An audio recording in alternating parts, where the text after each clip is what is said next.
السلام عليكم الاخوان، كي دايرين؟ لاباس عليكم؟ كنتمنى انكم كلكم تكونوا بخير وعلى خير.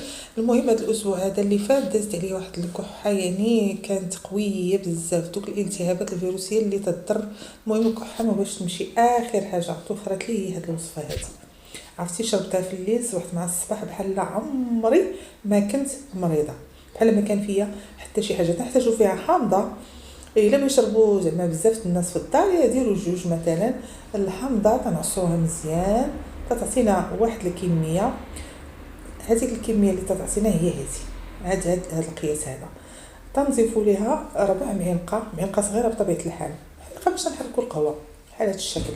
تنضيفوا لها شويه ديال الابزار، وتنضيف لها يعني المواد كلها موجوده في الدار، ما غادي تشريو حتى شي حاجه. اقسم بالله غير ما تنشوفوش في نديروش بحال هاد الوصفات هادو.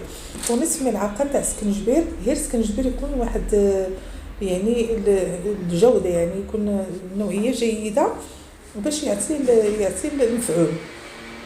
بطبيعه الحال ما تنخليوش هذاك شويه الحامض، تنضيفوا عليه شويه الماء، ما نديروش الماء سخون. الماء سخون في هذه الوصفه راه بيخسر لينا يعني المفعول ديال الحامض والماء سخون راه ما تيتلاقاوش، ما تيبقى فيه لا فيتامين سي لا والو.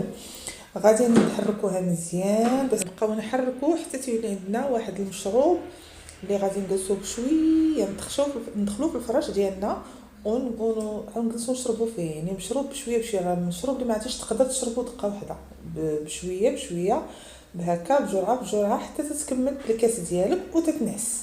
يعني واحد الوصفه رائعه، تنتمنى انكم كلكم تجربوها وتنصحوا بها الناس. راه هي اللي توخرت ليا، عرفتي راه تنبقى تنكحب بحال ما عرفتش بيوقع ليا، قلت والله تنبقى سمع من الناس. الفيديو فيه 2 دقائق، يعني ما غادي تستافدوا منه حتى شي حاجه، هي قررت في سبيل الله نديرو معكم.